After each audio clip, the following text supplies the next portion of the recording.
con Mitzi Cordero. Y esto es lo que deberían de hacer todas las administraciones, todas las autoridades, hacer un análisis en donde hubo mayor afectación y sobre todo tener este tema de la prevención.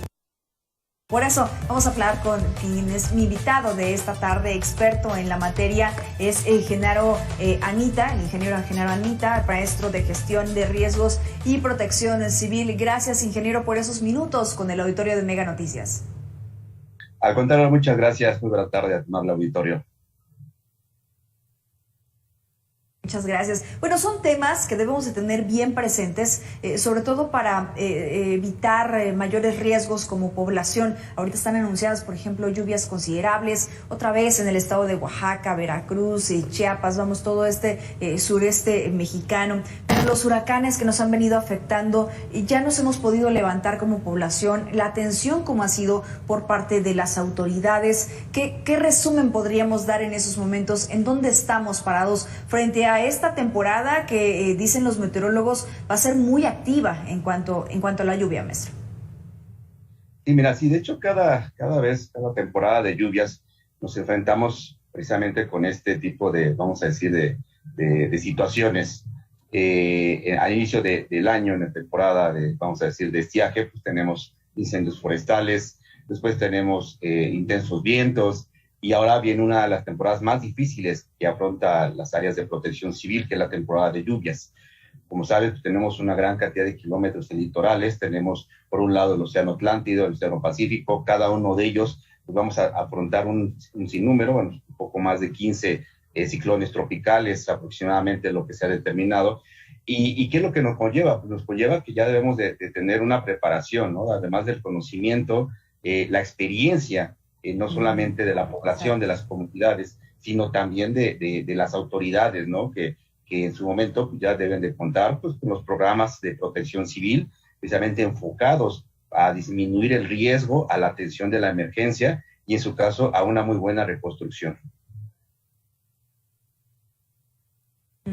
Vamos a hacer esta revisión de los estados en donde principalmente son afectados por estos fenómenos, por una gran cantidad de lluvia, vientos muy fuertes que llegan a hacer destechamientos, derribamiento de árboles y demás. Principalmente son Chiapas, Veracruz, Tabasco, Oaxaca y Guerrero, que son considerados por las autoridades de protección civil como de alto riesgo. En esta última, en Guerrero, más del 50% de los 81 municipios que abarca este territorio de Guerrero se ha afectado en cada temporal de lluvias. Yo le preguntaría, maestro, ¿se ha atendido con oportunidad a la población?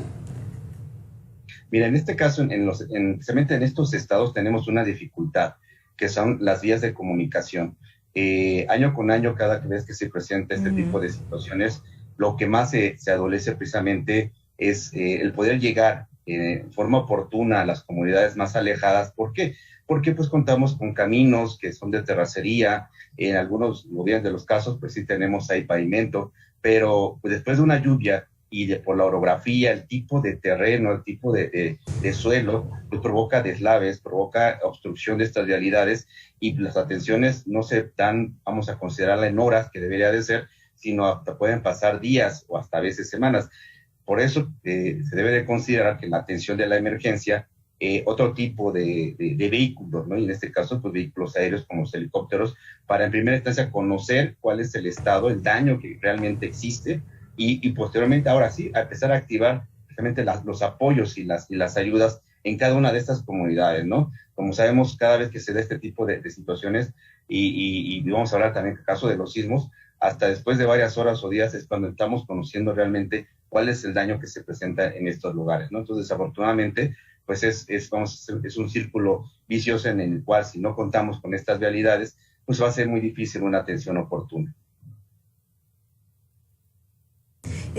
Iniciando por el censo, ¿no? La cuantificación de los daños para que se puedan dimensionar. Ahora, ingeniero, la desaparición del Fonden, hemos hablado con algunos expertos en protección civil, nos decían, había cierto tiempo determinado para poder atender a la población, para poder hacer este censo, para que pudiera llegar todas las autoridades, para que pudieran atenderlos de manera oportuna, hacer la limpieza, que eso es una de las principales cosas para evitar otras enfermedades que también se pudieran llegar a presentar. Pero ahora con la desaparición de esto, protocolos que se estén aplicando están siendo adecuados. ¿Cómo se ha visto en los últimos meses? Por ejemplo, el año pasado fue Grace en el caso de Veracruz, fue Pamela también, que afectó a otra parte del país. ¿Se ha estado atendiendo de manera oportuna o incluso con Fonden no se atendía de manera oportuna? No, mira, de hecho vamos a comentar que en el caso de Fonden era una herramienta, ¿no? Realmente una herramienta muy, muy importante, muy práctica, porque pues ya nos daba precisamente estos protocolos, estas rutas críticas que ya los gobiernos estatales, los municipales también, pues ya conocían, ¿no? Entonces, como te comentaba, año con año se presentaba este tipo de situaciones, se presentaba el siniestro, el desastre, se activaba precisamente este Fonden, y de esta manera, ya dentro del protocolo, pues había evaluaciones científicas del Comité Técnico Científico por parte del CENAPRED, se hacía precisamente una cuantificación de daños, es una metodología que es precisamente de evaluación de daños en estos lugares, y en base a eso entonces se otorgaba el recurso y se verificara que se aplicara, y se daban además, como bien comentas, determinados tiempos para que precisamente no se alargara. Ahora, pues esto es muy abierto, ahora esto está muy de la mano, pues ahora sí, de cómo tengamos los recursos, de cómo lleguen. Si bien se aplica el plan de N3, que justamente pues esto sí, sigue estando, pero esto vamos a decir, solamente trabaja en una de las fases de lo que es la gestión de riesgos, que es precisamente la atención de la emergencia. Pero de las siguientes 6 fases restantes, en donde debe de intervenir, ahora sí que las autoridades civiles, pues se están dejando como hacia un lado. Y si bien cada vez que teníamos un huracán, la aplicación de estos recursos podían llevar a cabo una reconstrucción y en su momento tener una mejor resiliencia, es decir, estar mejor preparados para el próximo huracán, esto lo que estamos observando es que no está sucediendo, no se están construyendo viviendas que ya no son resistentes a estos embates, y entonces año con año vamos a seguir teniendo una gran pérdida económicas y pues zonas de riesgo, ¿no? Así es, el incremento del riesgo, o sea, no hay una disminución como tal, ¿no? Que ese es el objetivo precisamente de la gestión de riesgos y la protección civil. Justamente hablando de eso, vamos a hacer una revisión de estos datos, ingeniero. De acuerdo con CENAPRED, en 2021 se registraron 1,279 inundaciones en México. Esta cifra representó afectaciones a este número de la población de 72,864 personas, que se traduce en lo que usted menciona, 64,141 viviendas. También las inundaciones arrebataron la vida a 57 personas tan solo en el 2021. Si me permite escuchar esta situación que ocurre en Guerrero, y bueno, pues abonamos más al tema. No alcanzamos a sacar nada de los más, fue tan rápido que no alcanzamos. ¿Qué fue lo que perdió usted? Pues la televisión, el refri, las camas, los muebles, la ropa. ¿Qué opina? Sí, aquí fíjate precisamente cuál es la tendencia a nivel internacional, o a lo que se quiere llegar, o en general en los países que precisamente se está aplicando la gestión de riesgos. La tendencia es que precisamente cada vez que se presentan estos fenómenos hidrometeorológicos, las lluvias, los tornados, huracanes, vamos a tener más pérdidas económicas, sí, pero no vamos a permitirnos pérdidas humanas, que es lo que estamos observando en las gráficas, precisamente de países desarrollados donde se aplica la protección civil. Sí, un incremento precisamente de a lo mejor de pérdidas económicas, pero de pérdidas de vidas que tienen que ir a la baja o tienen que ser nulas, ¿no? Ese es el objetivo principal. Sí, ese debe de ser uno de los objetivos principales. A ver, porque además para eso se creó la protección civil, para el tema de la prevención. Si bien se inicia con el asunto de los sismos, pero también en este caso los fenómenos naturales. Platicaba también con una persona de protección civil. A ver, hay una temporada muy específica, muy clara, cuando se presentan estos ciclones. Ya sabemos que está eso, y entonces las autoridades se tienen que preparar. Yo le preguntaba si realmente están preparados, y me decía, sí, estamos preparados, estamos listos, ¿no? Pero siempre una de las quejas que se tiene dentro de estas dependencias es que les hace falta personal. Bueno, si ya sabes que hay una temporada en específica, contrata personal eventual, o prepárate que en ese sentido, si sabes que esta es un punto de oportunidad, ¿no?, que se puede llegar. ¿Por qué no lo hacen las dependencias? ¿Por qué no lo hacen quienes están a cargo precisamente de esta situación, ingeniero? Fíjate que es una muy buena pregunta. Vamos a decir que la estructura jurídica y también la estructura administrativa, pues, desde nivel municipal y estatales, a veces son muy rígidas, ¿no? Y no permiten, en muchos de los casos, poder ampliar ya como quisiéramos a la plantilla en ciertos momentos. Pero te voy a comentar una experiencia. Precisamente el año pasado que estábamos a cargo de una de las alcaldías aquí en la Ciudad de México, habíamos observado que existen programas sociales y que estos programas sociales podrían haberse aplicado en ciertas temporadas con la contratación de personal capacitado y operativo para la atención de las emergencias, en este caso de lluvias, porque si bien a lo mejor las áreas de protección civil cuentan con el mínimo, que así es, y pueden atender 1 o 2 emergencias a la vez, cuando se presenta este tipo de situaciones, pues no puedes atender pues más que 3 inundaciones al mismo tiempo, ¿no? ¿Qué es lo que se debería de hacer? Pues yo creo que era el siguiente paso que se tenía ya en el FONDEM y en el FOPREDEM, ¿no? Porque el FOPREDEM está más enfocado a la parte preventiva, ¿no? Sino precisamente poder optar con estas estructuras administrativas que sean dinámicas y que podamos decir, bueno, podemos tener una justificación administrativa y económica de contratación de personal eventual, vamos a decir, de mayo a noviembre, ¿no? Que es la temporada de ciclones tropicales, en este caso en lugares donde tenemos mayor afectaciones, como en su momento se hace ya en el caso de la CONAFOR, a lo mejor hay en zonas donde tenemos incendios forestales, yéndonos un poco hacia otro tema, pero donde sí se aplica en cierta manera con el apoyo de la contratación de la misma población que ayuda, y que bueno, es un tema diferente, pero que sí tenemos ahí la ayuda de la contratación de personal, ¿no? Entonces, pues ese sería el objetivo a llegar también. Exacto, es parte, ¿no?, de la planeación, de la proyección, vamos, y esta es una situación que también se puede llegar a enfrentar.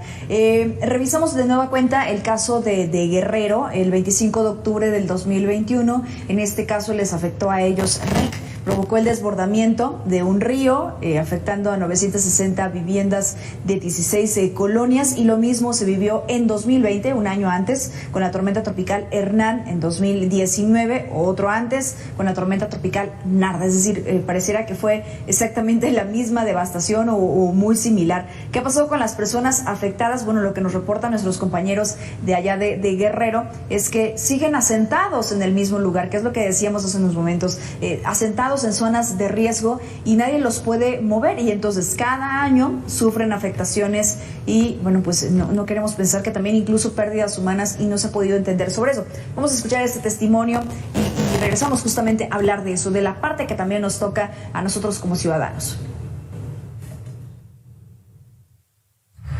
No quieren, omiten los comentarios y las indicaciones de prevención, ya hasta cuando ven la situación crítica, entonces sí quieren hacer las cosas. Entonces lo recomendable es que cuando se les indique, pues evacúen a tiempo antes de... Sí, yo he visto casos, por ejemplo, nosotros que salimos a la calle a reportear desbordamiento de ríos, ¿no? Protección Civil les avisa que hay que desalojar, que hay que evacuar, y la población no se quiere ir por miedo a perder sus pertenencias, por miedo a que lo saqueen, y que de alguna forma pues es mejor perder cosas materiales a la vida. Maestro, ¿qué pasa con eso que le decía? ¿Qué pasa también con lo que tenemos que hacer nosotros de nuestra parte? Y como yo a veces he comentado, muchas veces he comentado, la protección civil y la gestión de riesgos tiene una fórmula, que es PC igual a PC. O sea, protección civil es igual a participación ciudadana. O sea, no obstante que a lo mejor como autoridades, como responsables de áreas de protección civil, elaboremos programas, trabajos, actividades, si del otro lado no tenemos una coparticipación, realmente no vamos a avanzar, ¿no? Aquí en este específico dato que están mencionando, pues sí, vamos a hablar que existen un sinnúmero de factores socioeconómicos, más económicos en algunos casos, en donde las personas pues no tienen otras opciones de vivienda. Llegan a estos lugares, algunas veces compran hasta de buena fe y son defraudados, porque esos lugares ni siquiera, pues vamos a decir, tienen un aval también por la autoridad, precisamente porque son de alto riesgo, pero pues ya están en el sitio. Cuando se les informa que es un lugar de alto riesgo, pues es difícil que ellos puedan trasladarse o ubicarse a un sitio por sus propios medios. Ha habido situaciones en donde las autoridades han llevado a cabo, vamos a decir, pues evacuaciones totales a lo mejor de ciertas comunidades, y a la larga se han llevado estudios también sociales en donde se observa de que estos lugares son abandonados, ¿no? Al final de cuentas no puedes crear una población o una comunidad a menos de que precisamente la trabajes con la misma, ¿no? Aquí que lo que debemos hacer es precisamente considerar una muy buena comunicación del riesgo. La gente que ha vivido muchos años en situaciones de inminente riesgo, que no ha pasado nada, es lo que nos dice, ¿no? Pues nunca ha pasado nada, tenemos muchos años aquí, o a veces nos dicen, bueno, si me voy a morir aquí en mi casa, ¿no? Entonces hay que tratar de cambiar esa ideología con una muy buena programa de comunicación del riesgo, sí. y precisamente darles opciones factibles. Hace muchos años, te voy a decir que yo creo que hace 20 años, en la Ciudad de México trabajamos un proyecto en donde precisamente era reubicar viviendas de alto riesgo en zonas de barrancas hacia departamentos, y la gente no quería. ¿Por qué? Porque departamentos eran de 50 metros cuadrados cuando ellos tenían 200 metros, cuando ellos tenían sus animales de corral, cuando ellos vivían en el bosque o vivían cerca precisamente de zonas pues muy semejantes a los lugares donde ellos antes vivían, que eran zonas rurales. Entonces, aunque les des unas opciones, vamos a decir, factibles y prácticas, también hay que conocer el de dónde viene la gente para poder darle las mejores opciones. El contexto. Es correcto. Sí, así es, el contexto en el que vivimos, ¿no? Como país, y el crecimiento que se ha tenido de las diferentes ciudades, de las diferentes zonas rurales a las urbanas, ¿no? La gente que ya no quiere estar en esas comunidades por también diversos factores, y que ha generado pues que lleguen a estas viviendas en laderas, que lleguen a estas viviendas de alto riesgo, como usted lo mencionaba hace un momento, ¿no? A veces comprando de buena fe, porque ni siquiera son arribistas o son ¿cómo se dice? Paracaidistas, sino realmente han comprado un terreno para poder vivir ahí, para poder llevar a su familia. Sin embargo, no están en las mejores condiciones, sobre todo ahora lo que nos estamos enfrentando, ingeniero, lluvias cada vez más fuertes, o sequías cada vez más prolongadas, la erosión de la tierra, en fin, una serie de situaciones naturales a las que nos estamos enfrentando como humanos. Sí, es correcto. Aquí tenemos dos aspectos también muy interesantes, ¿no? El crecimiento de la población, que indudablemente pues está ocupando lugares que anteriormente no estaban, vamos a decir, vacíos, estaban limpios, que son de alto riesgo. Y por otro lado, lo que ya hemos comentado muchas veces, el cambio climático, ¿no? Estamos teniendo más tormentas, vamos a decir, críticas que en años anteriores. Y por hablar a lo mejor de la Ciudad de México o como país, si tenemos 2 o 3 eventos, vamos a decir, mayúsculos, críticos que pueden provocar un desastre, ahora vamos a tener 5, ¿no? O 6, o sea, casi un 50% más, ¿no?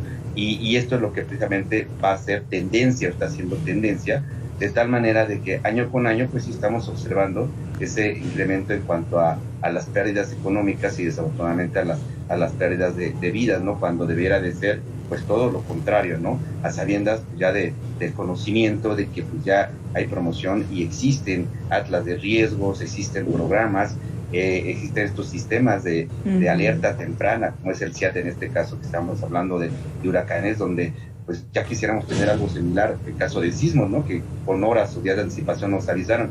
Pues aquí lo tenemos y aún así pues tenemos ahora sí que personas fallecidas y no nos podemos dar ese lujo en el caso de los huracanes, ¿no? Porque pues tenemos esta antelación de varias horas y hasta días, ¿no? Exactamente. Solamente hace falta aplicarlo y hacer caso, ¿no? Tener bien claro esta cultura de la prevención, que primero es la vida y lo demás Dios proveerá, ingeniero. Bueno, uno que es creyente. Ingeniero, gracias por esos minutos con el auditorio de Mega Noticias. Al contrario, muchas gracias. Un saludo, que tengan buena tarde. Gracias, ingeniero Genaro. Anita, maestro en gestión de riesgos y protección civil. Si le parece bien, vamos a una pausa y regresamos con más.